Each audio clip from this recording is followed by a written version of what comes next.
parole directement Jean César, peut-être, si vous avez quelques mots aussi d'introduction. Oui, volontiers. Merci Béatrice. Merci à tous. Bonjour à tous. Donc, je ne sais pas si vous suivez l'actualité ici en Côte d'Ivoire, mais c'est jour de fête ici à Abidjan. C'était hier soir la demi-finale de la CAN, la Coupe d'Afrique des Nations, qui est organisée donc à Abidjan et sur laquelle il y a des entreprises normandes qui ont été positionnées sur un certain nombre de marchés. Cette CAN est plutôt une belle réussite et la Côte d'Ivoire s'est qualifiée pour la finale hier soir. Voilà, en battant la RDC. Donc voilà, on a la finale dimanche contre le Nigeria. Donc voilà l'actualité du jour. Non, mais plus sérieusement, on est toujours ravis de travailler avec la région Normandie. Bon, globalement, j'ai deux messages à faire passer aux entreprises. Je ne vais pas être très long. Je pense que les équipes sont mobilisées pour vous amener des informations marché, donc actualisées, et pour vous présenter cette future mission régionale. Nous, on apprécie la démarche constructive et dans la durée de la région Normandie sur la zone. En particulier sur l'Afrique de l'Ouest. Voilà, donc cette actualité, sur cette mission, vous avez vu qu'il y a un focus sur trois pays. Enfin, nous-mêmes, Business France, on est basé un peu sur ces deux portes d'entrée de l'Afrique de l'Ouest francophone, qui est le Sénégal et la Côte d'Ivoire. À mes côtés, Gérald Petit, qui a pris la direction du bureau au Sénégal. Donc moi-même basé à Abidjan. Et la nouveauté peut-être de cette mission, c'est d'avoir aussi un focus sur le Bénin, qui est un plus petit pays sur lequel il y a un développement économique assez significatif et des belles réussites des entreprises françaises. Donc vous avez un peu le trio gagnant de cette zone Afrique de l'Ouest avec ces trois marchés. Pour témoigner aussi que nous, la dynamique, elle continue d'être assez forte sur ces marchés, aussi bien au Sénégal qu'en Côte d'Ivoire. On a les derniers chiffres, nous, de l'entreprise accompagnée, et on continue à être très sollicité. Et sur la zone Afrique subsaharienne, c'est véritablement les bureaux de Dakar et d'Abidjan qui accompagnent le plus d'entreprises françaises. Moi, selon mes derniers chiffres, en 2023, Abidjan aura accompagné plus de 500 entreprises, alors que moi, je suis arrivé en 2020, c'était encore la partie Covid, on était plutôt à des chiffres moitié de cela. Et la dynamique est également forte sur le Sénégal. On est pratiquement à pas tout à fait 300 entreprises accompagnées l'année dernière. Voilà, donc je pense que c'est des marchés qui continuent à intéresser les entreprises françaises. On apprécie la démarche dans la durée de la région Normandie et de ces entreprises. Donc, on peut vous féliciter pour ça, mais surtout être là pour vous accompagner dans la durée et puis avoir le plus d'impact possible pour vos démarches dans la zone. Et puis, voilà, je vous invite à tous à suivre la finale de dimanche avant de rejoindre nos pays pour la mission qui nous sera présentée. Je vous remercie. C'est une bonne réunion.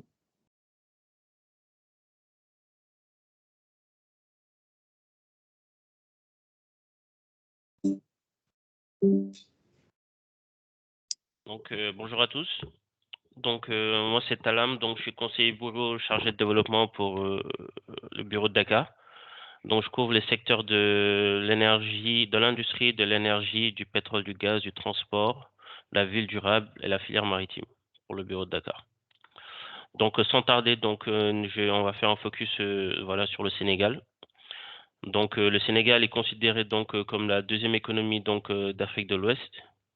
Avec, faut savoir qu'elle a une croissance avant le Covid d'une moyenne de 6%, donc entre 2012 et 2019. Puis, donc, comme pour la plupart des pays, donc voilà, il y a une petite récession au niveau du taux. Donc, malgré cela, on est quand même resté à un taux de croissance positif, puisqu'on était de l'ordre de 1,3% en 2020, qui a rebondi après en 2021 à 6%. Et l'année dernière, en 2022, on a une croissance de 4%. Il faut savoir que les perspectives sont quand même très bonnes. Pourquoi? C'est parce que le pays devient donc un pays pétrogazier. Donc normalement, on devrait accueillir les premiers barils donc de pétrole, de gaz surtout, donc pour 2024. Donc ça a été décalé un peu vers la fin de l'année. Et du coup, ce qui va du coup impacter positivement donc l'économie sénégalaise, donc avec une diversification qui est en train d'être mise en place par l'État du Sénégal. Donc on a un marché de 18 millions d'habitants pour une superficie de 196 839 km². Il faut savoir que le Sénégal est membre donc de plusieurs organisations sous-régionales telles que la CEDEAO, l'UEMOA, bien sûr donc l'OMC et fait partie aussi de l'OHADA. Donc l'avantage de faire partie de certaines organisations telles que la CEDEAO, c'est déjà le fait qu'il y ait le libre-échange et le libre déplacement entre les pays membres, dont la Côte d'Ivoire fait partie. Donc je vais laisser Aboubacar tout à l'heure pouvoir développer un peu plus. Donc il faut savoir que la capitale Dakar, donc, qui fait à peu près 0,25% de la superficie du Sénégal, on y trouve près de 4 millions d'habitants. Donc, il y a une forte concentration donc, de l'activité économique entre Dakar, Thiès et Rufisque. Donc, voilà, 80% et donc 23% de la population. On parle le français. Principalement, c'est la langue officielle de travail. Donc, voilà, ce qui est un avantage donc, pour les entreprises françaises. Et le Wolof, qui est également voilà, la langue locale qui est parlée aussi par la plupart voilà, des habitants. Tu peux descendre. Béatrice, merci. Donc, on va parler un peu du commerce extérieur. Donc, ça permettra aussi d'avoir voilà, un petit panorama donc, sur les différents clients du Sénégal. Donc, il faut savoir qu'il y a le Mali, l'Inde, la Suisse, la Chine et l'Australie. Donc, Mali qui est le principal client. Pourquoi? C'est parce qu'il n'y a pas de port au Mali, en tout cas port maritime. Donc, la plupart, en fait, on va dire des produits qui viennent passent par le port de Dakar, puis acheminés directement au Mali via le transport routier, donc par des camions. Donc, top 5 des fournisseurs, nous avons la Chine, donc qui a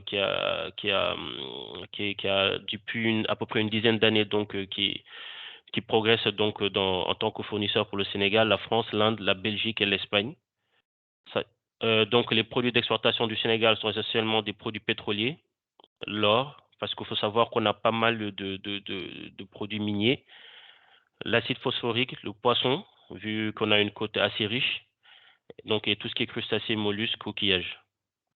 Donc, bien sûr, on importe essentiellement aussi donc des produits pétroliers qui sont le fuel, par exemple, qui provient essentiellement du Nigeria, mais aussi d'autres machines et appareils, donc souvent tout ce qui est électronique, donc ça peut être voilà tout ce qui est télévision, etc. Le riz qu'on importe aussi, qui provient essentiellement de la Thaïlande, et voilà tout ce qui est matériaux communs et huile brute de pétrole. Donc, concernant la relation bilatérale avec la France est le 17e client donc, du Sénégal et deuxième fournisseur. Et le Sénégal, quant à lui, occupe la 138e place et le 56e client donc, de la France.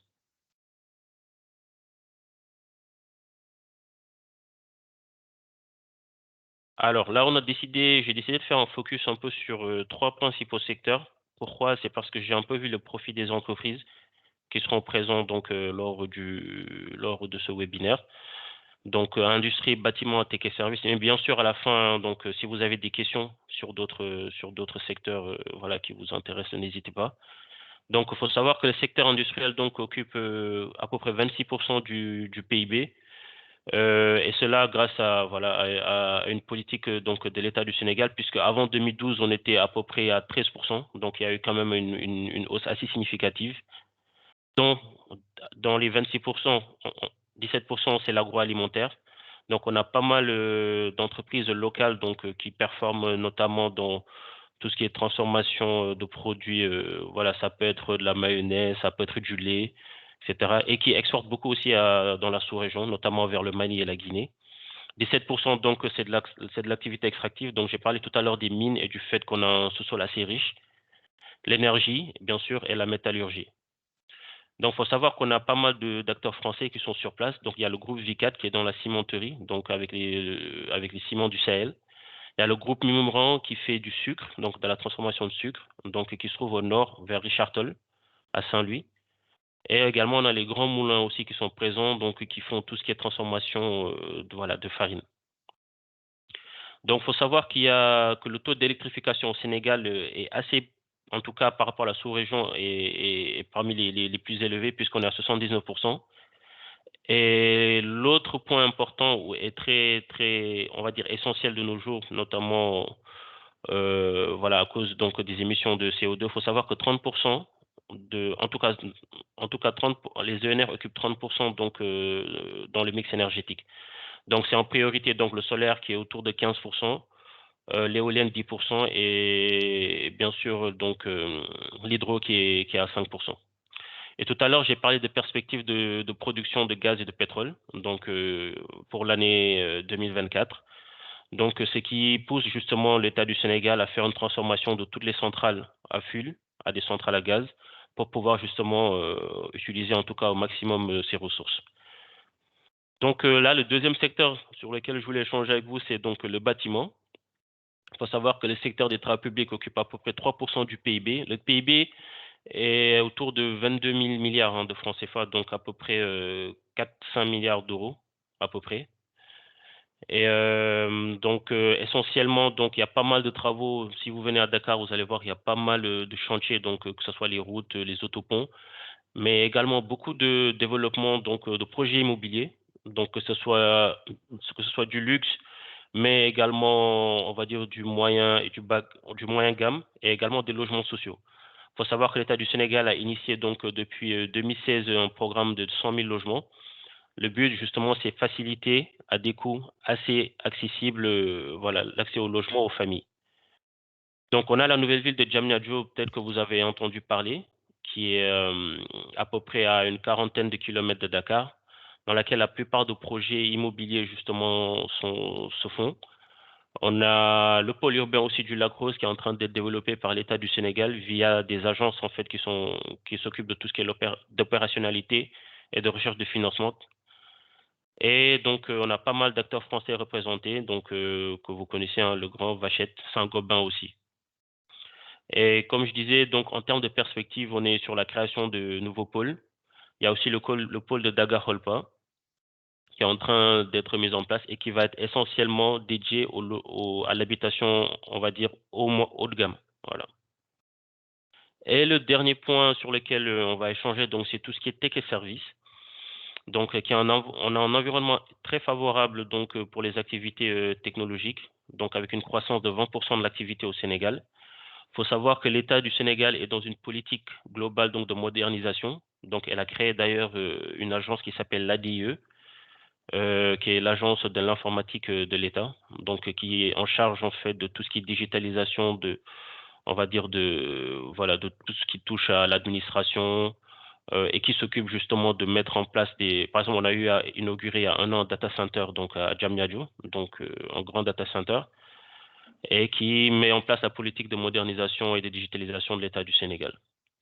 On a une croissance hyper forte avec des sociétés étatiques d'ailleurs qui accompagnent et financent des startups qui sont dans ces secteurs, que ce soit dans la fintech par exemple ou dans tout ce qui est développement, on va dire, d'applications mobiles. Et donc voilà, donc c'est vraiment un secteur très, très, très, très intéressant. Et la plupart des jeunes, justement, opèrent dans ce secteur, sachant que ce secteur occupe à peu près 65% du PIB du Sénégal. Donc pour vous dire son impact.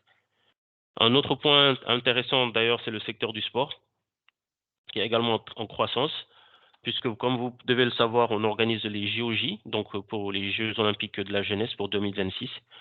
Et il y a un montant de près de 170 millions d'euros qui est prévu justement pour les infrastructures, pour notamment la rénovation, tout ce qui est pelouse, gradins, etc. Donc, je pense que je vais laisser peut-être après Gérald venir plus en détail dans ces secteurs.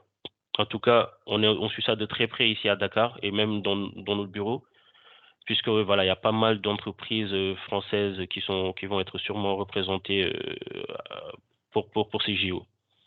Donc, le marché du drone, donc en lien avec ces activités, donc tech et services aussi, est en plein essor.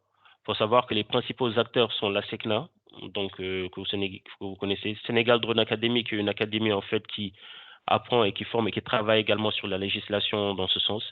Et la NACIM, qui est une agence de l'État donc qui s'occupe de tout ce qui est aviation et météorologie, qui elle aussi joue un rôle particulièrement important dans ce sens.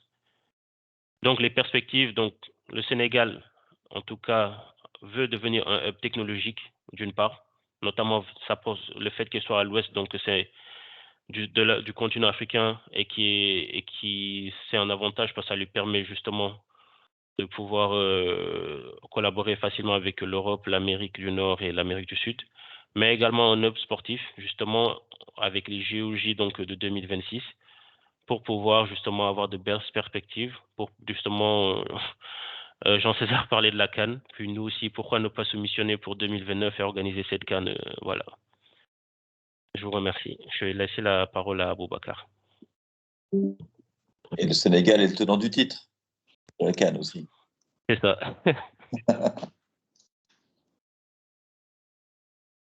Donc la parole à Aboubacar.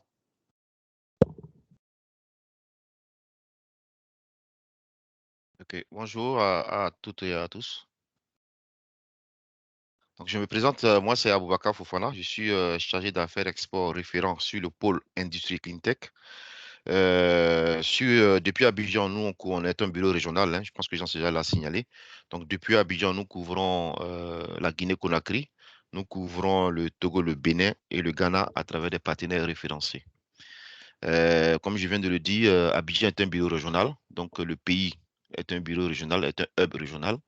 Ce qu'il faut déjà retenir hein, d'entrée de jeu, la Côte d'Ivoire est un hub, je dirais, industriel, et également aussi un hub énergétique.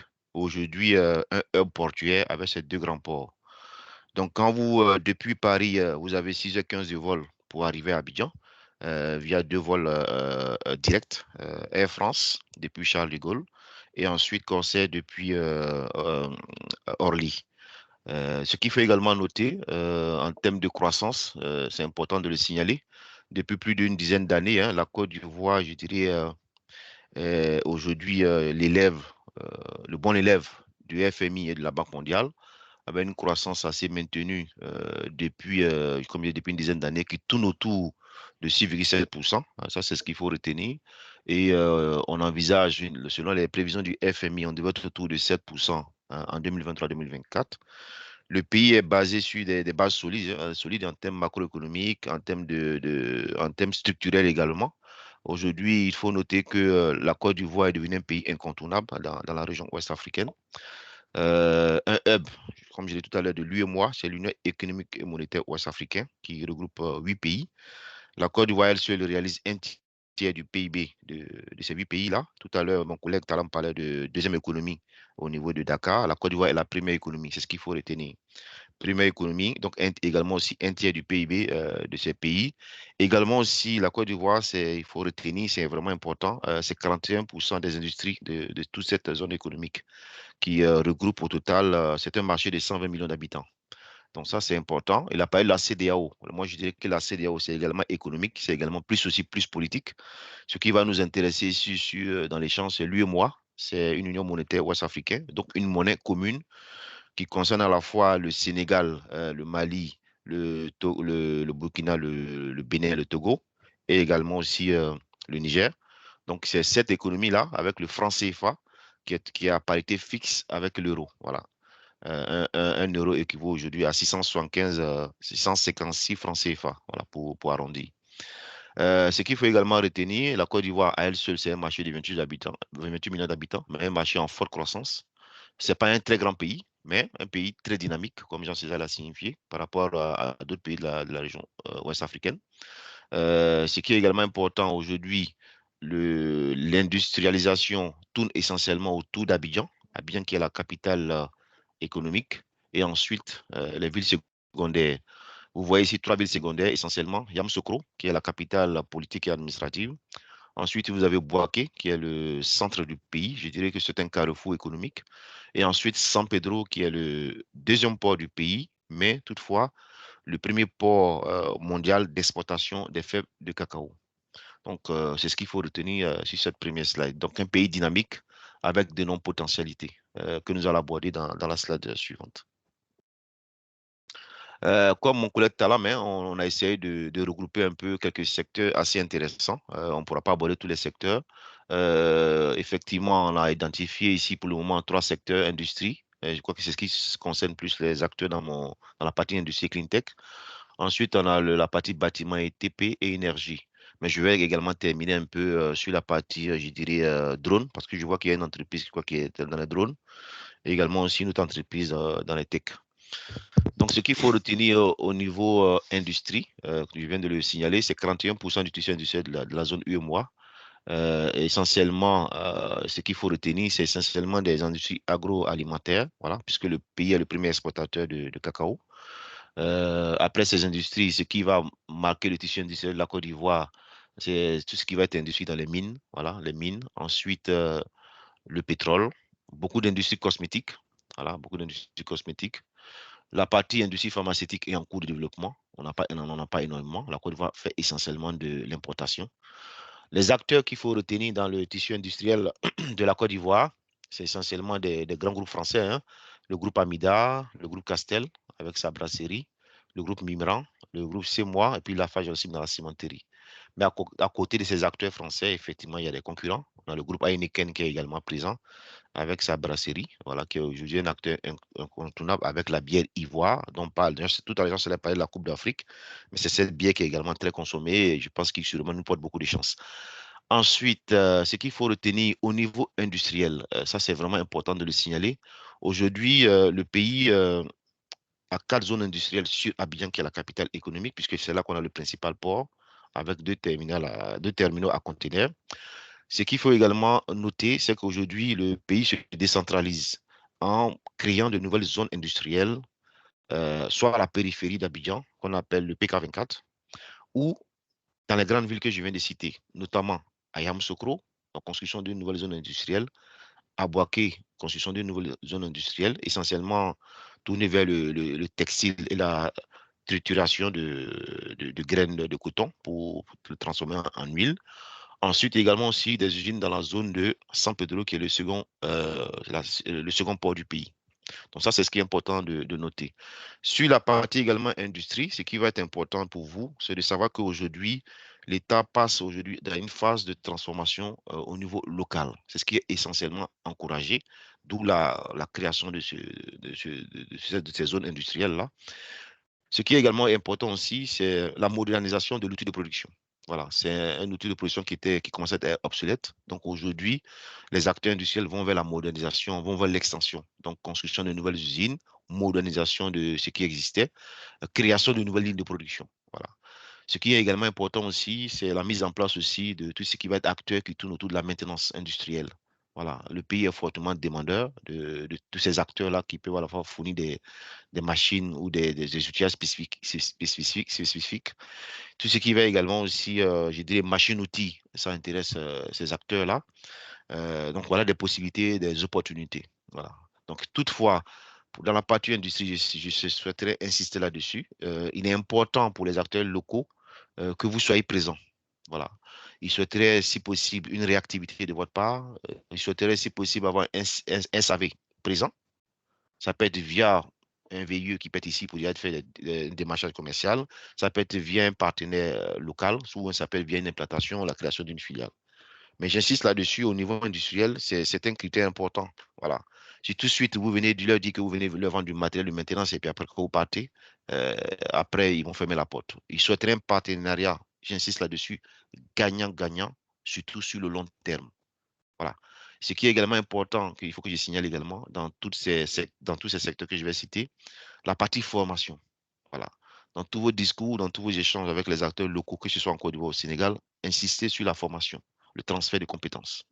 Si vous aurez une oreille attentive, ils verront que c'est un partenariat. Ce n'est pas un partenariat circonstanciel, mais c'est plus un partenariat gagnant-gagnant. Ils insistent là-dessus. C'est un plus pour nos entreprises par rapport aux concurrents que nous avons maintenant énormément sur le pays, que ce soit les Chinois, les Turcs et autres, les Marocains et autres. C'est un plus que nous pouvons apporter. Nous avons l'avantage de la langue. Nous avons également l'avantage historique, les liens historiques forts entre la France et la Côte d'Ivoire et même le Sénégal. Donc, ce sont des avantages. La plupart des acteurs ivoiriens, que ce soit ces directeurs techniques, responsables maintenance, responsables achats, sont formés dans les grandes écoles en France. Donc, c'est un avantage. Donc, il faut qu'on s'en serve. Également important aussi, c'est j'insiste là-dessus, puis j'aborde le secteur pour ne pas trop monopoliser la parole, il est important pour nos entreprises de chasser en meute. J'insiste là-dessus, quand vous venez dorénavant dans notre pays, vous devez chasser en meute. Voilà, nous n'allons pas seuls face à tous ces concurrents, donc j'insiste sur la partie chasser en meute. C'est pourquoi il est mis en place ici à Abidjan. Voilà, Jean-César pourrait peut-être revenir là-dessus. Tout ce qui est club, voilà, on a un club à Abidjan Ville Durable, mais c'est pour permettre aux entreprises françaises de chasser en meute. Ensuite, donc c'est ce qu'il faut retenir sur la partie industrie. Les mines se développent énormément. La Côte d'Ivoire est très riche en ressources minières, mais peu exploitées. Aujourd'hui, la Côte d'Ivoire produit 48 tonnes d'or. Plusieurs mines doivent ouvrir en 2024 et 2025, surtout essentiellement dans l'or. C'est ce qui est énormément développé ici. Après l'or, en termes de production, on a le manganèse, la bauxite et le nickel. Voilà, c'est ce qui est essentiellement développé dans le pays. Ensuite, ce qui se développe énormément, c'est la partie pétrolière. La Côte d'Ivoire n'est pas au niveau du Nigeria ni du Ghana, mais la Côte d'Ivoire espère atteindre ces acteurs-là. La production est plus ou moins marginale. Elle tourne autour de 3000 barils jour. On espère, avec la découverte du gisement baleine exploité par Eni, passer autour de 2027 à environ 150 000 barils jour, en plus des 30 000 barils jour, ce qui permettrait à la Côte d'Ivoire de rentrer parmi le secteur fermé des producteurs de pétrole en Afrique. Ensuite, je vais passer au bâtiment et au TP. Je dirais que c'est le pôle également qui se développe énormément. Tout à l'heure, Jean-César parlait de la Coupe d'Afrique. Ce que moi, je note, excusez-moi pour la voix, on a tellement crié hier soir. Donc, ce que je note sur la partie bâtiment et TP, comme Jean-César l'a dit, il y a la Coupe d'Afrique des Nations. Dans ce cadre-là, l'État ivoirien a fait énormément d'investissements en termes d'infrastructures, que ce soit en termes d'autoroutes, en termes d'ouvrages d'art, de ponts également, et de stades. Voilà. Aujourd'hui, ce qui ressort des acteurs présents en Côte d'Ivoire, c'est que la Côte d'Ivoire a un niveau d'infrastructure de haute qualité. Voilà, c'est ce qui ressort avec ceux avec qui moi j'ai pu échanger.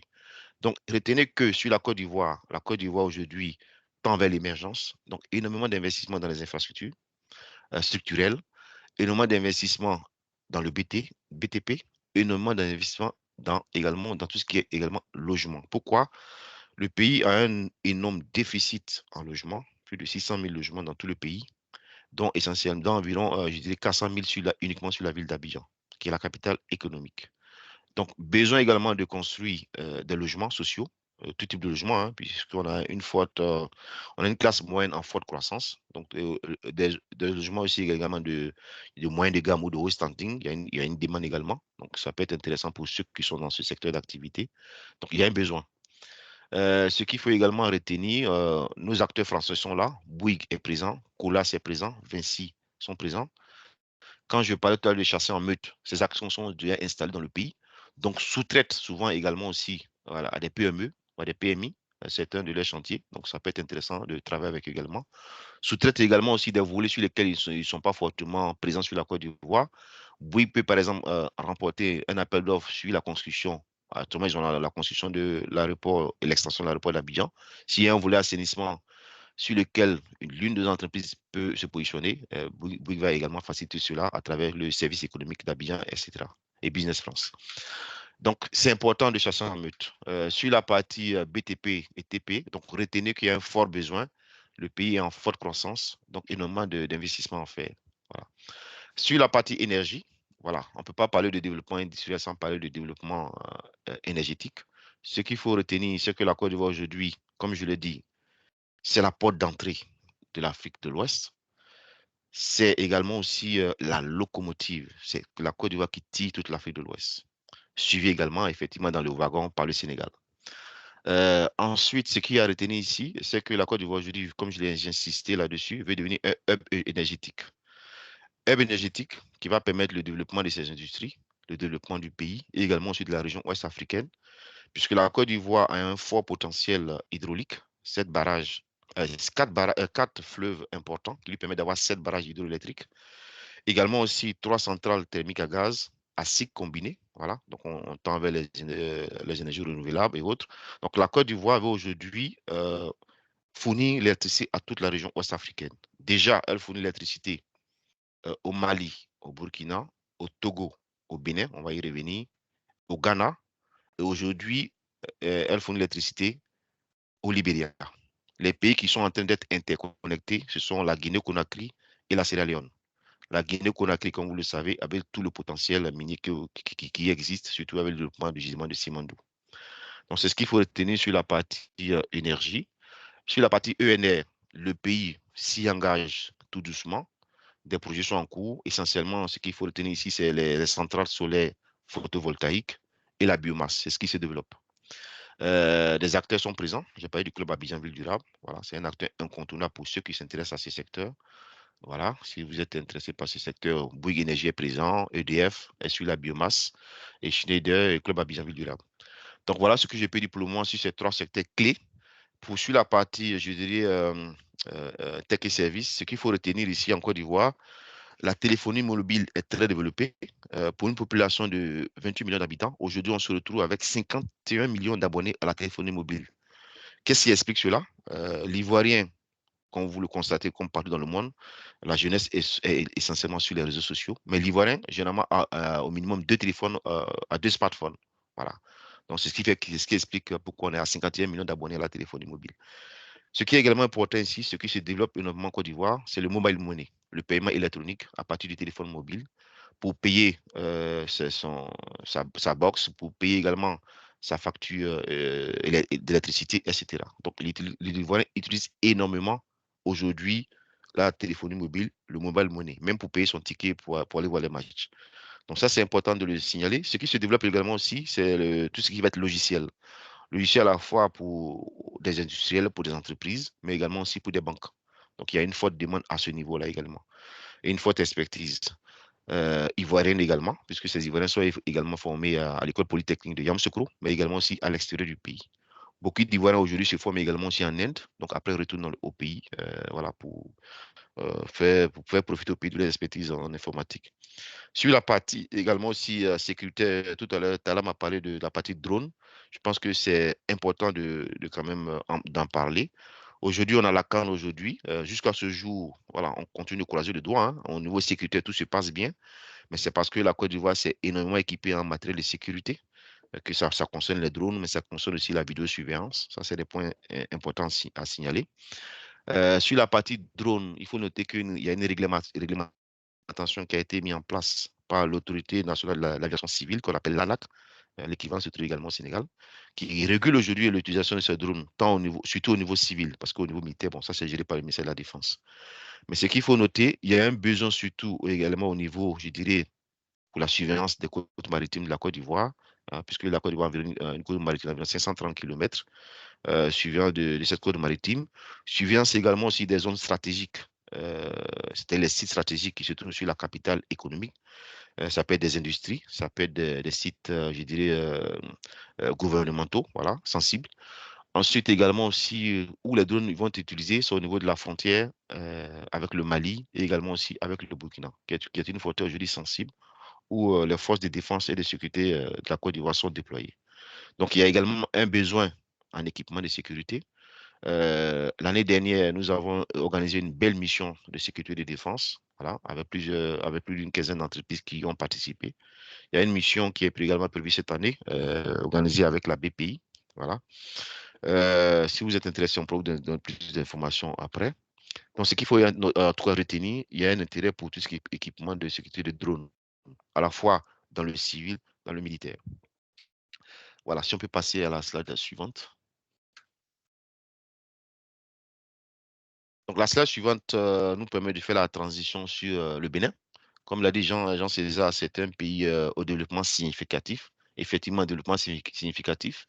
Le Bénin est un tout petit pays, c'est ce qu'il faut retenir. Mais toutefois, la croissance au niveau des pays de l'UEMOA, c'est l'une des plus fortes croissances, hein, comme vous le constatez, 7,2% en 2021, 6,3% en 2022 et 7,9% envisagé en 2023-2024.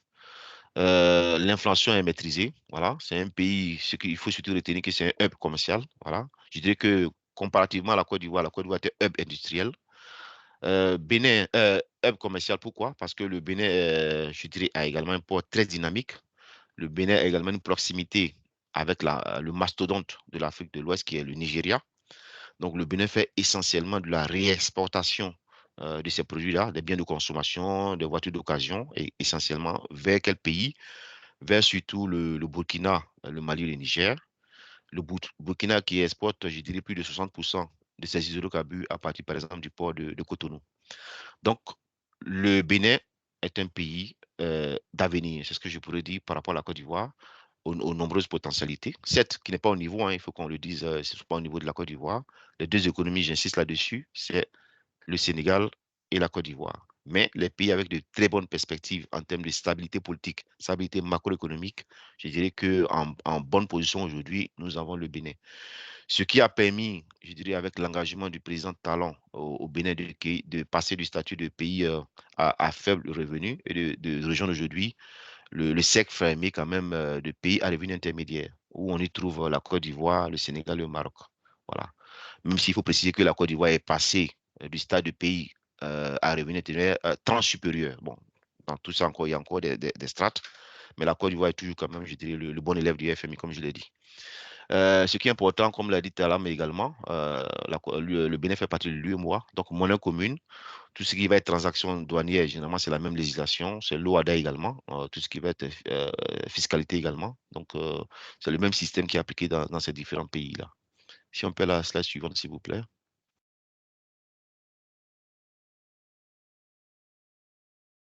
Voilà, c'est pratiquement les mêmes secteurs que nous avons essayé de retenir. Toutefois, ce qu'il faut noter, hein, aujourd'hui au Bénin, ce qui est important, c'est essentiellement, le Bénin est un pays agricole. Les deux produits qui sont aujourd'hui servent pratiquement en termes 80% des recettes d'exportation, c'est le coton et l'anacarde. Voilà, essentiellement basé sur ces deux produits. Ensuite, ce qui est important de retenir ici, le secteur secondaire, c'est 17% du PIB, donc 6% pour les industries agroalimentaires. C'est essentiellement des industries de première transformation, industries d'égrenage de coton essentiellement. Ce qui est important de retenir sur le Bénin, avec la forte volonté je dirais, du président Talon, c'est le développement d'une nouvelle zone industrielle qui est en cours de développement, qui existe déjà. Hein. C'est la zone industrielle on appelle ça de Glojigbe, voilà, qui est un hub du Made in Bénin, qui va permettre, par exemple, l'installation d'industries textiles, voilà, au lieu d'importer tous ces textiles de la Chine et autres. Donc c'est essentiellement développer des industries textiles, de première transformation également du coton, après la partie égrenage. Donc, c'est une zone industrielle de 1500 hectares qui se développe, voilà, un hub industriel à environ 40 km de Cotonou. Donc, il y aura également sur cette zone industrielle-là des usines de transformation de cajou, de karité et d'ananas de soja. Voilà. Donc, le Bénin compte investir dans cette nouvelle zone industrielle environ 5 à 10 milliards de dollars. Voilà, c'est ce qu'il faut retenir. Ensuite, comme je l'ai dit, ce qu'il faut retenir du Bénin, hein, aujourd'hui, ils ont un président qui était un homme d'affaires. Hein. Donc aujourd'hui, je dirais qu'il y a une vision d'homme d'affaires dans le pays. Donc, il développe énormément beaucoup d'activités, beaucoup d'investissements. Voilà. Après la stabilité politique dans le pays, au niveau des élections et autres, aujourd'hui, un pays stable, le Bénin, ça il faut retenir. Il a mis en place un programme important qu'on appelle le programme Bénin Révélé, voilà, le PAG, qui donne les grandes orientations en termes de plan d'action gouvernemental jusqu'en 2026. Ces actions-là, le budget alloué à ce programme d'action gouvernementale, c'est un budget total de 13,70 milliards d'euros sur 5 ans. Voilà, qui va essentiellement concerner la partie, je dirais, énergétique, voilà, puisque le Bénin, même si elle a des industries, ce n'est pas du niveau de la Côte d'Ivoire, le Bénin a un fort déficit en énergie. Donc, elle va essentiellement importer du Nigeria, du Togo et également de la Côte d'Ivoire, que j'ai cité tout à l'heure. Donc, après l'agro-industrie, effectivement, je dirais que le secteur aussi qui se développe, qui parle de développement, on dit que la route précède le développement. Donc, également aussi, le Bénin axe ses investissements dans tout ce qui va être axe de transport routier pour essentiellement l'évacuation de la production agricole vers le port de Cotonou. Donc, l'aménagement de la route du coton, 237 millions de dollars, qui va prendre fin en 2024. Modernisation également aussi du port de Cotonou, 160 millions d'euros, voilà, sur 2027. C'est important à signaler. Nous-mêmes, les acteurs français, Colas, Bouygues, qui sont présents au Bénin. Ce qu'il faut également retenir, je reviens un peu sur la Côte d'Ivoire. Tantôt, je disais que la Côte d'Ivoire était un hub industriel, un hub énergétique, mais c'est également aussi un hub régional. La plupart des sièges sociaux de grands groupes sont basés à Abidjan, la plupart. Pourquoi Abidjan aujourd'hui arrive à desservir tous ces pays de la région ouest africaine grâce à une compagnie qui est en forte croissance, Air Côte d'Ivoire, voilà, dont Air France même est actionnaire. Donc, permet aujourd'hui de se rendre facilement à Cotonou, à Lomé, même en Afrique centrale. Donc, je dirais ensuite, pour terminer sur la partie investissement opportunité, je parlais d'énergie. Sur la partie au Bénin, pour le moment, le Bénin, je dirais, est un pays pauvre hein, en termes de sous-sol, de développement minier exploité. Il n'y en a pratiquement pas. Voilà. Il y a un potentiel qui existe, mais il n'est pas encore exploité, que ce soit au niveau pétrolier ou au niveau des mines. Voilà, c'est surtout au niveau des carrières qu'il y a la possibilité. Tout ce qui va être calcaire, tout ce qui va être granit, voilà. Tout donc, je dirais, matériaux de construction. Ce qui va être important aussi au niveau du Bénin, ce qui se développe énormément, c'est les INR. Tout ce qui est le plus intéressé par les productions hors réseau et réseau, voilà, en mini-grid ou en off-grid. Et également aussi tout ce qui va être, je dirais, investissement dans les mini-barrages, tout ce qui va être investissement dans les centrales solaires photovoltaïques, ça intéresse énormément le Bénin, voilà, qui est fortement dépendant, comme je l'ai dit tout à l'heure, de l'importation de l'électricité en provenance du Togo et du Ghana. Donc, c'est ce qu'il faut retenir, voilà, sur ces différents pays-là. Pour conclure, moi, je dirais au niveau de ma région, sous le contrôle de Jean César, vous avez deux pays dynamiques, voilà, la Côte d'Ivoire, le Bénin, voilà, et ensuite un autre pays très dynamique qui est le Sénégal, qui est voilà, piloté par Gérald. Vous avez en tout cas trois pays qui peuvent vous permettre de développer vos activités dans notre belle région. Comme l'a dit Jean César, c'est une belle région. C'est une région, je dirais, où le sentiment français aujourd'hui n'est pas développé. C'est une région qui accueille facilement les Français.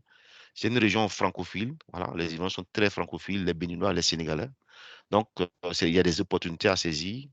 Et également aussi en conscience que sur ces pays-là, dorénavant, on a des concurrents. Donc, quand vous venez, venez avec un esprit, comme je l'ai dit, de partenariat gagnant-gagnant, j'insiste là-dessus, de partenariat dans le long terme, avec un transfert de compétences par la formation. Vous verrez que toutes les personnes que vous rencontrez seront très attentives à ce plus que vous allez apporter par rapport aux autres. Voilà. Pour ne pas maintenir la parole, voilà ce que je pourrais dire pour le moment. Je vous remercie. Bien. Merci Aboubacar. Justement, je vais vous présenter une des manières de pouvoir aller sur ces marchés. Voilà, donc je vous ai mis la mission de prospection Sénégal, Côte d'Ivoire, Bénin, donc du 23 au 27 septembre 2024. En fait, chaque entreprise aura son propre programme de rendez-vous calibré par rapport à son cahier des charges et par rapport à ses cibles. Alors, pourquoi une mission collective? Donc, il y a 3 étapes, vous le voyez à l'écran. Je ne vais pas toutes les détailler forcément, mais ayez en tête en fait qu'il s'agit d'une mission classique avec un programme de rendez-vous B2B sur place et aussi des moments collectifs de networking entre vous, chefs d'entreprise normandes, et également avec les acteurs locaux.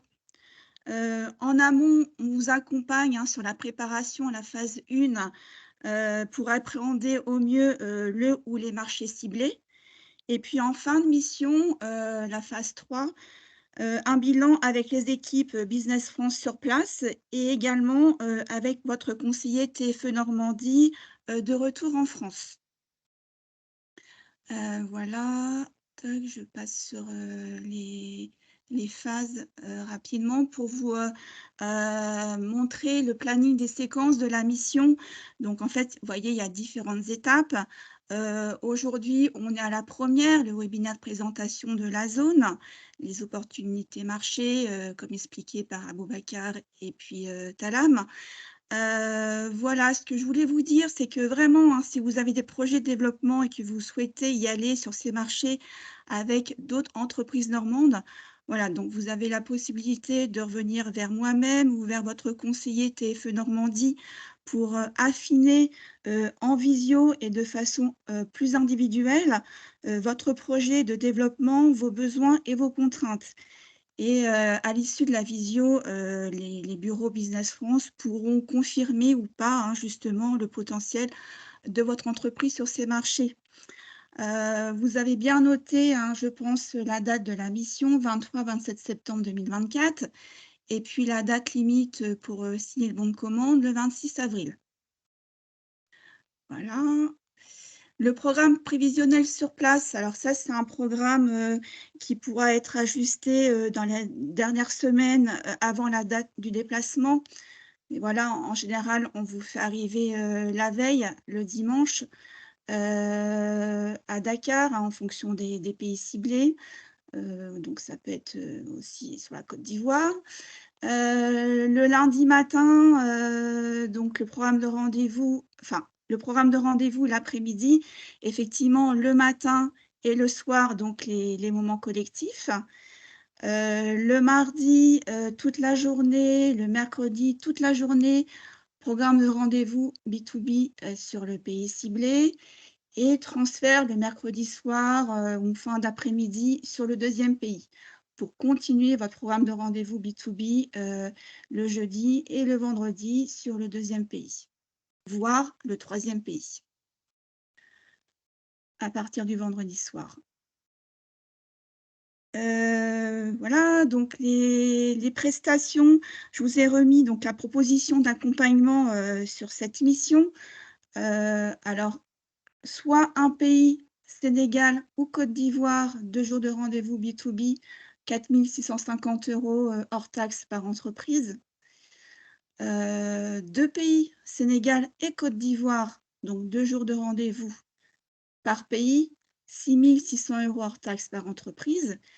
Et puis l'extension Bénin, comme le disait Aboubacar, qui est possible.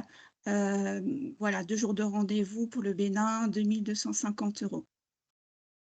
Alors, il faut savoir que ces prestations comprennent également l'appui de la CCI Normandie sur la logistique, la recherche de financement par le biais de l'AD Normandie et surtout l'appui d'un conseiller de notre équipe qui va vous accompagner sur place pour coordonner la délégation Normandie en lien donc avec les bureaux Business France sur place. Voilà, donc j'ai été assez rapide pour laisser la place peut-être aux questions. J'espère que ça vous donne envie d'aller découvrir ou redécouvrir en tout cas ces marchés. Et si vous le souhaitez, voilà, on vous laisse la parole.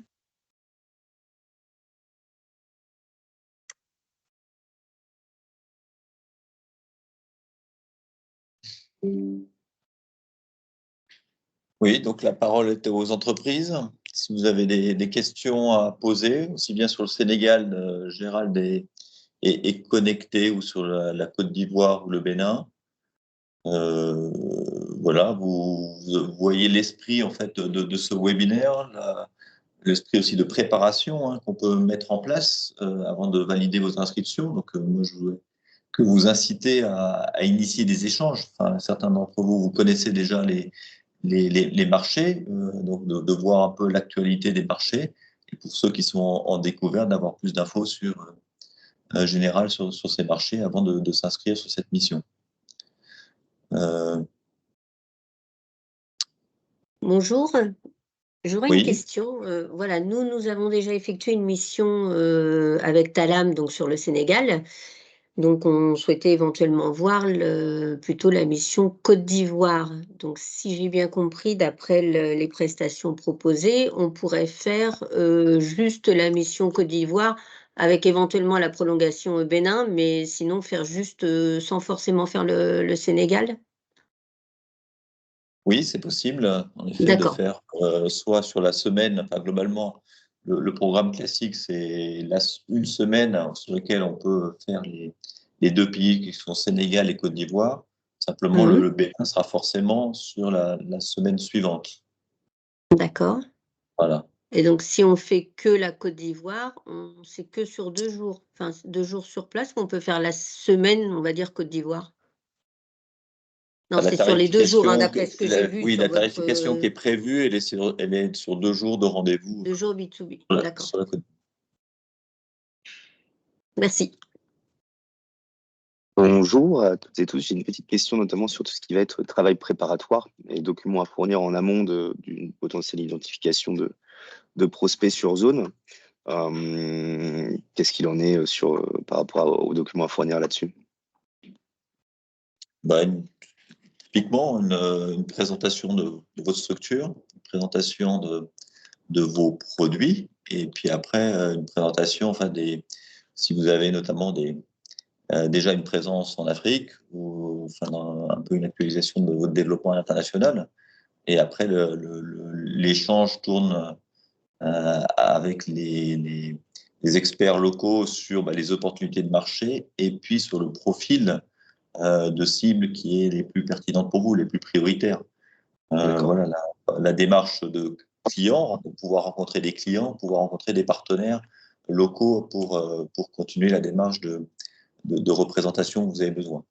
D'accord, entendu. Le plus important, enfin, c'est de bien comprendre votre démarche, enfin, votre maturité. Enfin, là, je ne sais pas quelle entreprise vous représentez. On représente la société de Tertu, moi, basée en Normandie. D'accord. Et c'est quel domaine? Tout ce qui est attrait à la sécurité routière, aménagement de voirie, on fournit des solutions mixtes bois-métal. D'accord. Ok. La sécurité routière, enfin, moi, ça fait 3 ans et demi que je suis en Côte d'Ivoire. Les sujets de sécurité routière sont d'actualité. Hein. On a eu même des missions ministérielles, notamment ivoiriennes, qui sont allées en France pour échanger sur.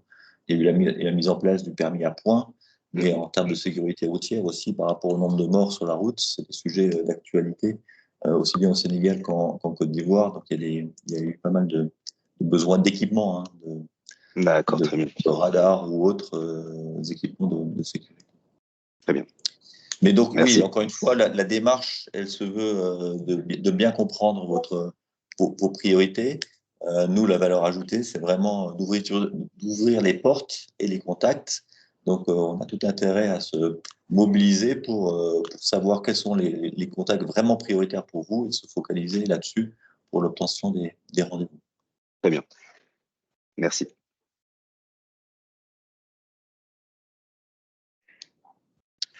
Bonjour. Bonjour. Bonjour. Donc, je suis Mickaël Simon, donc bureau d'études Albedo. Donc, nous, on travaille dans l'ingénierie de la construction. On a eu plusieurs expériences au Sénégal, notamment dans la construction de campus universitaires et de résidences étudiantes. Donc, je m'adresse plutôt à Monsieur Fall, s'il est encore en ligne. Puisqu'en fait, oui, bonjour Monsieur. Donc, vous êtes basé à Dakar. J'ai pas bien compris en fait. Vous travaillez pour Normandie Business, enfin CCI Business plutôt, Team Expert. Non, je suis basé au bureau Business France à Dakar. Au bureau Business France de Dakar, je suis à Dakar. Ah, d'accord, très bien.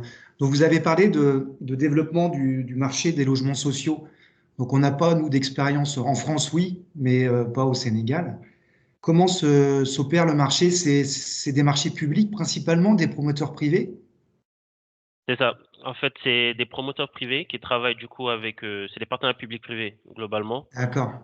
Voilà, ça se passe en PPP et donc il y a des acteurs du coup locaux, mais également des acteurs internationaux qui opèrent de la partie architecture, construction jusqu'à l'ingénierie. D'accord. Très bien. Et est-ce que sur place, il y a des clubs dans le secteur bâtiment, des clubs d'entreprises qui se réunissent à Dakar? Oui, il y a le club de l'immobilier du Sénégal, CIS, D'accord. qui existe depuis à peu près 3-4 ans. Il y a également, on a tout à l'heure, Aboubacar parlait du club réseau Ville Durable d'Abidjan. On a aussi le même réseau ici à Dakar, donc qui traite également les problématiques donc, qui sont liées à la ville durable, à la construction, etc. Ouais. D'accord. Et est-ce qu'on va avoir vos coordonnées, enfin les coordonnées des intervenants? Bien sûr, Oui, à l'occasion, je me rapprocherai de vous, Monsieur Fall. il y a pas de souci. Je vous écris ça tout de suite là dans le mail. Très bien. Merci. Mais donc, il ne faut pas hésiter. En fait, on travaille en parfaite collaboration, hein, avec la région Normandie. Pour nous, c'est un réseau qu'on appelle la Team France Export. Donc, vous avez normalement un conseiller international qui peut faire le lien avec Talam, donc à Dakar. Oui, désolé si on ne s'est pas présenté en démarrage de réunion, mais en effet, enfin, les équipes à l'étranger. Donc, c'est pour Dakar. Enfin, vous avez connecté là Talam et Gérald. Gérald est le directeur du bureau de Dakar, du bureau Business France situé à l'ambassade de France. Et Talam est un de ses collaborateurs sectoriels, experts sectoriels. Comme moi, je suis basé ici à Abidjan, à l'ambassade de France à Abidjan, avec Aboubacar sur toute la partie industrie clean tech. D'accord. Très bien, merci. Oui, et dans l'organisation, la préparation, effectivement, hein, il y aura un dialogue avec Talam et Aboubacar, chacun des participants, comme le disait Jean-César tout à l'heure, pour évaluer votre offre, vos besoins et vos attentes, et avancer sur la construction du programme en permettant à Talam et Aboubacar de cibler les bons prospects. Hein. Oui. Donc, c'est vraiment en construisant avec vous ce programme de rendez-vous très ciblé, mais surtout en fonction de vos besoins. Là, vous parliez des perspectives sur les logements sociaux. Sur les PPP ici, il y a une nouvelle réglementation qui impose 30% de contenu local. Ça veut dire qu'il va falloir certainement, obligatoirement, se marier sur ce type de projet avec des acteurs locaux. Oui. Hein. Et c'est ce qu'évoquait aussi Aboubacar tout à l'heure, c'est ce partenariat gagnant-gagnant. Il est vrai dans beaucoup de filières et il peut être imposé dans certaines filières aussi par les textes réglementaires. D'accord. Alors, pour la petite histoire, j'ai travaillé 12 ans à la Chambre de commerce de Rouen. Et c'est vrai que j'avoue, donc j'avais des collègues qui travaillaient au développement international. Et à l'époque, ça s'appelait CCI International. Et c'est vrai que j'ai un peu de mal à m'y retrouver maintenant dans tous les nouveaux noms, en fait. Oui, alors, ça n'a pas changé fondamentalement, mais en région et ici dans le réseau, on fait tous partie de la Team France Export. Oui. Et concrètement, en Normandie, la Team France Export, c'est CCI International avec Business France et BPI France. Et tous les collègues de ces trois entités, membres fondateurs de la Team France Export, agissent aujourd'hui sous la même bannière Team France Export, ont les mêmes outils, ont la même signature, la même méthodologie de travail, le même catalogue d'offres. Et ça, c'est la plateforme de départ en région. Et nous, à Abidjan ou à Dakar, nous sommes la plateforme d'arrivée pour vous accompagner sur les marchés. Mais on est présent dans 55 pays et plus via les prestataires référencés, par exemple au Ghana, au Bénin, ou ailleurs dans beaucoup de pays. Donc, voilà, donc en fait, le réseau que vous avez connu aujourd'hui, il s'est vraiment consolidé pour simplifier le parcours et accélérer le parcours, et aussi que ce soit beaucoup plus lisible pour vous, dirigeants d'entreprise ou responsables de développement export. Hein, au lieu de frapper à plusieurs portes, eh bien, vous voyez, avec Béatrice, on utilise les mêmes outils, on échange et on a préparé ce webinaire de manière très, très fluide. Et c'est vrai dans toutes les régions de France maintenant. D'accord, entendu. Mais je vous mettrai en relation, Monsieur Simon, avec votre conseiller référent en Normandie. D'accord, Pour très bien. refaire un point, évoquer de nouveau la mission, les opportunités. Enfin, je vous rappellerai et je vous mettrai en lien avec votre conseiller en Normandie. Très bien. Merci. Bonjour, j'aurais une question. Je ne sais pas si on me voit et on m'entend. Parfait. Oui, c'est tout bon. Alors, donc je me présente, je m'appelle Abdelalim et je suis à la société Binning Conversion d'énergie, donc qui vend des onduleurs, des redresseurs, des UPS pour l'industrie lourde, donc secteur du oil and gas, comment on appelle ça, le railways, les énergies renouvelables, etc.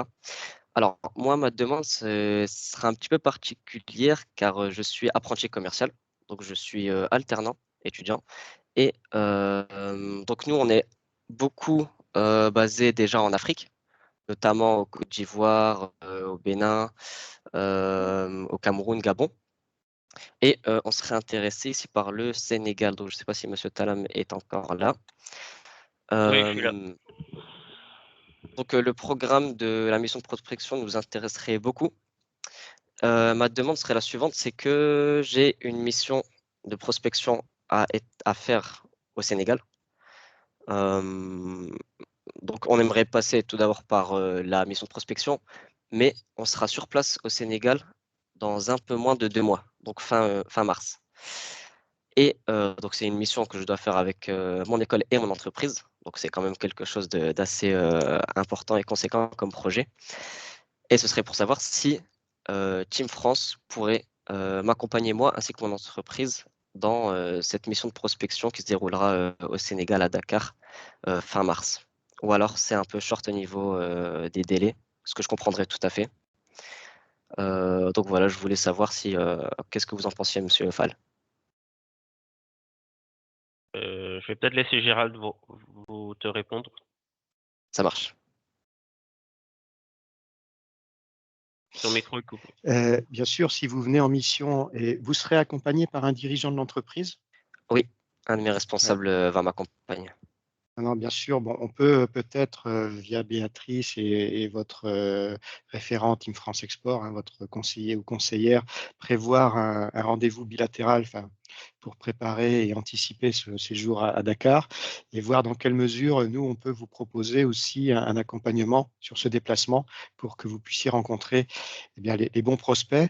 Et c'est pas mal un peu là, de jouer la double lame, c'est-à-dire avoir un premier programme de rendez-vous en mars et ensuite un rendez-vous, enfin des programmes de rendez-vous de confirmation ou de nouvelles cibles aussi et d'étendre au mois de septembre.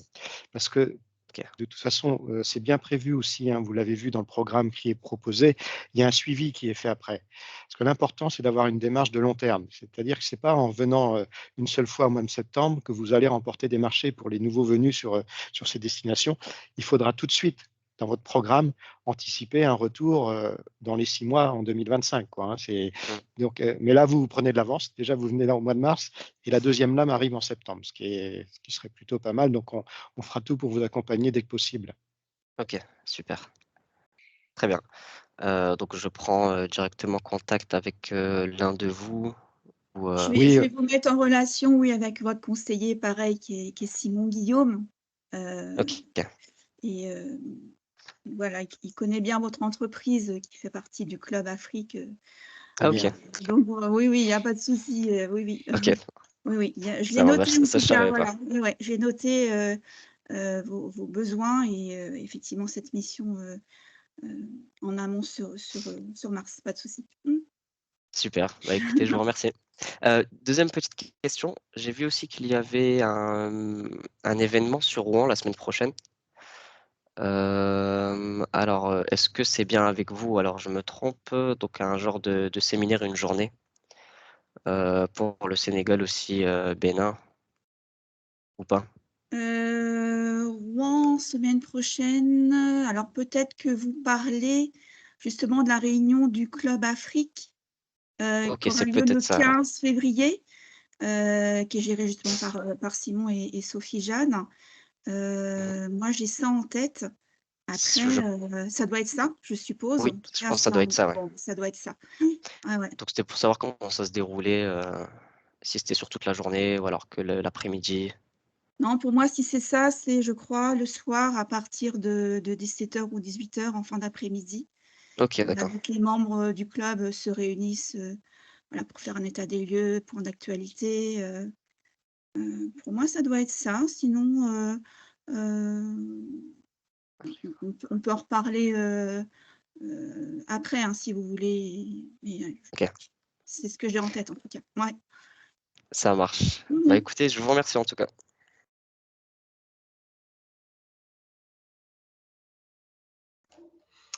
Bonjour, alors j'ai une question par rapport à ce qui a été dit. Est-ce que vous... Donc moi je suis Marie Provost de la Banque de Lubac et compagnie. Donc on est une banque un peu atypique puisque voilà, on intervient justement beaucoup à l'international dans des opérations complexes notamment.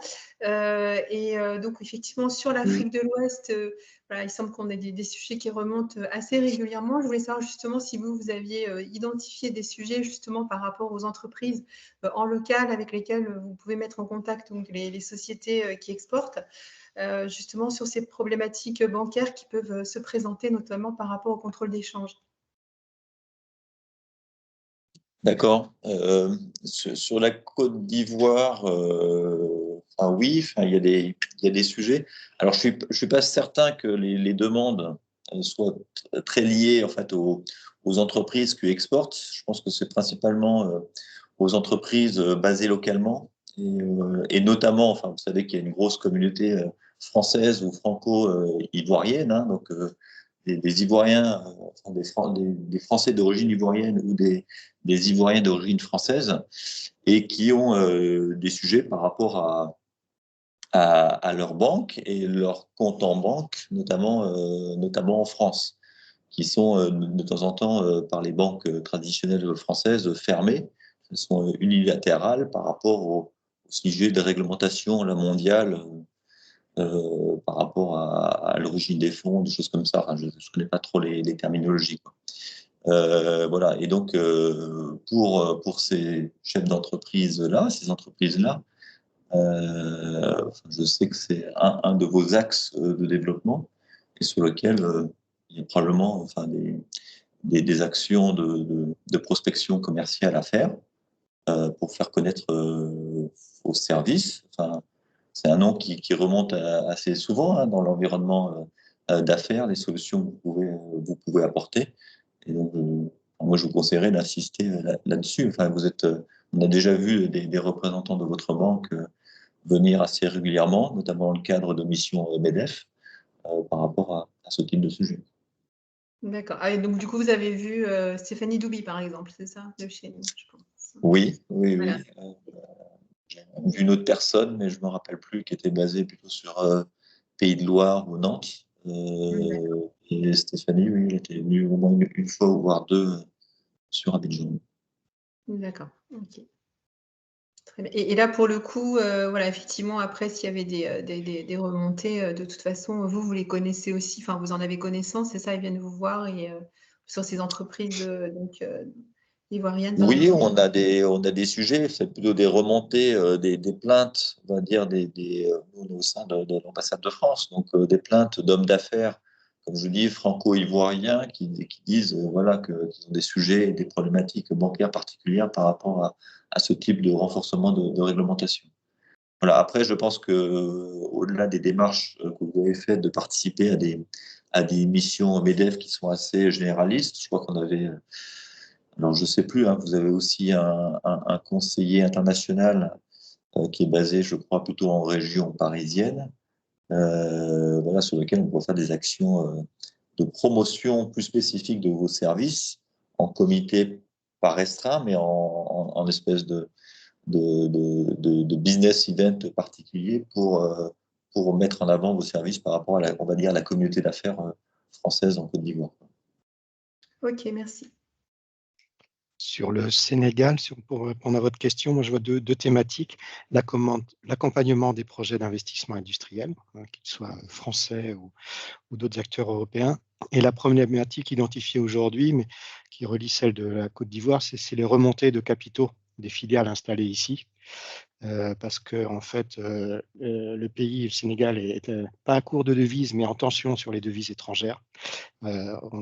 Pour une situation normale, il faudrait 6 mois de réserve, et actuellement, on est plutôt entre 3 et 4 mois. Et donc, la Banque centrale monitore de la manière la plus fine ces réserves de devises, ce qui entraîne pour beaucoup d'entreprises des délais, des complications, des demandes de documents à remplir, justement pour faire remonter des capitaux vers les sièges.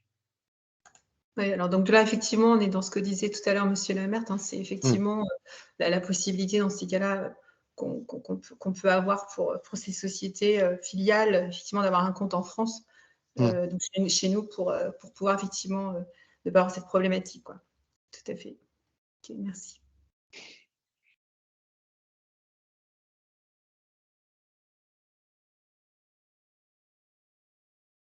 Voilà. Il y a d'autres questions? J'ai une petite question technique. Thierry Gouff, Ouest Avocat.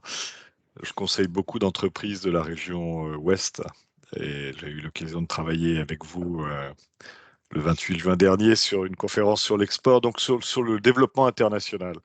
Et quand on conseille une entreprise sur le plan juridique pour l'export, on peut évidemment rédiger un certain nombre de contrats, mais il est bien d'avoir des correspondants locaux pour accorder en fait les contrats au plus près des risques que peuvent rencontrer les exportateurs lors de leurs opérations. Alors, j'ai un réseau européen qui est important, j'ai un réseau aux États-Unis qui est important, j'ai un réseau en Asie qui n'est pas très important, mais qui est surtout ciblé sur Singapour. En revanche, je n'ai pas de réseau africain. Et je parle de confrères et je commence à avoir des demandes d'entreprises du Grand Ouest, et y compris de l'Ouest parisien, qui veulent travailler sur l'Afrique. Alors évidemment, Business France joue un rôle capital à mains égards, et accessoirement d'ailleurs aussi sur le plan juridique, mais disposez-vous d'un réseau de correspondants, avocats ou juristes et experts comptables, parce que ça peut aussi avoir un intérêt capital dans les opérations. Offrez-vous ce genre de service? Si concrètement, un de mes clients, une ETI ou une PME veut exporter sur le Bénin, le Sénégal ou la Côte d'Ivoire, êtes-vous en mesure, par exemple, de favoriser une mise en relation de mes clients ou de moi-même avec des correspondants locaux pour travailler et sécuriser les opérations contractuelles? Alors oui, bien sûr. Il y a une plateforme, Team France Export, que je vous invite oui, à consulter. Parce qu'en effet, nous, notre cœur de métier, on est en ce qu'on appelle, c'est peut-être des termes un peu barbares, hein, sur l'amorçage, hein, donc de la mise en relation pour des contacts d'affaires.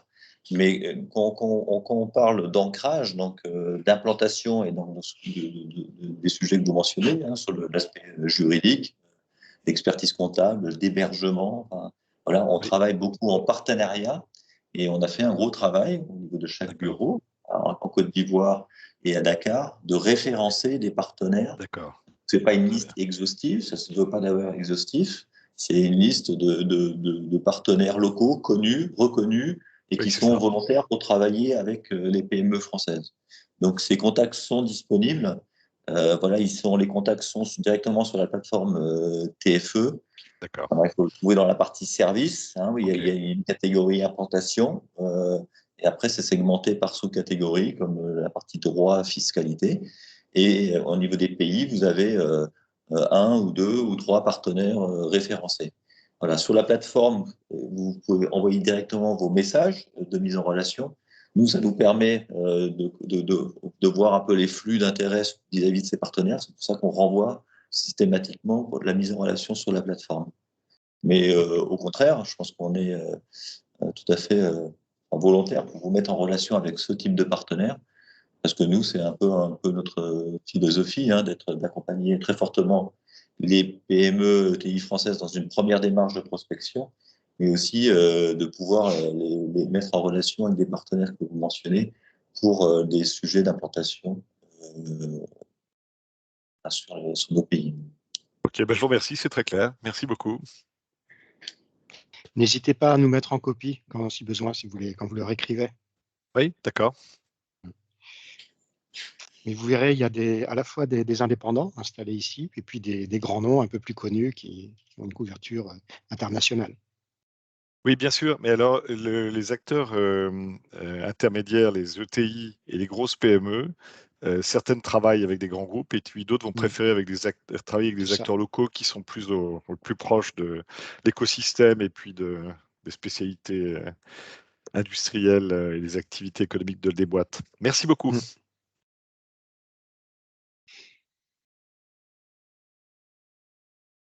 Merci. Est-ce qu'il y a d'autres questions? On peut conclure. En tout cas, je vais vous envoyer la présentation, le lien replay à tous. Je fais juste une petite parenthèse, un événement qu'on organise le 20 février à Caen, Export DRH. Voilà, si vous avez des besoins de compétences RH à l'international, voilà, le 20 février à Caen, de 11h à 17h. C'est gratuit. Je vous remets le lien peut-être en ligne, voilà, pour les entreprises pour vous inscrire. Voilà, c'était une petite parenthèse d'actualité. Gérald et Jean-César, merci. Est-ce que vous voulez peut-être, je vous laisse le mot de la fin pour conclure cette session. Oui, moi j'ai fait l'introduction, donc je laisse le mot de la fin à mon collègue Gérald. Merci à tous les présents. Merci aussi à Talam et à Boubacar pour le travail de préparation et puis la qualité de leur intervention. Nous, on ne sait trop que vous dire, si ce n'est on vous attend et on sera là vraiment mobilisés pour vous accompagner du mieux possible. C'est notre mission, mais aussi c'est ce qui nous fait lever le matin, c'est d'accompagner la réussite des entreprises ici. Et si elles sont normandes, on sera tout aussi ravis et vraiment, on compte sur votre venue. Vous serez entre de bonnes mains et Je pense qu'il y aura une bonne équipe, un bon groupe, et ça fera aussi de très bons souvenirs, parce que, comme le disait tout à l'heure Aboubacar, l'important, c'est de venir en groupe, mais c'est la force du collectif, c'est à la fois de partager des contacts, de passer des bons moments, de mutualiser les informations qu'on recueille sur le terrain. C'est pas simplement nous, la plateforme, le programme qu'on va vous offrir, il va se passer plein d'autres choses aussi pendant cette semaine. Voilà, donc on vous attend, et j'espère à très bientôt. Merci. Merci en tout cas aussi à Talam et à Aboubacar pour la présentation. Merci beaucoup. Merci et vous pouvez beaucoup, bonne également journée. tester les Pour la spécialités présence. culinaires, ce qui est très important aussi. Merci. Merci, au revoir. Allez, au Merci, revoir. au revoir. Bonne journée. Au Bonne revoir. journée. Au revoir. Merci. Au revoir. Bonne journée.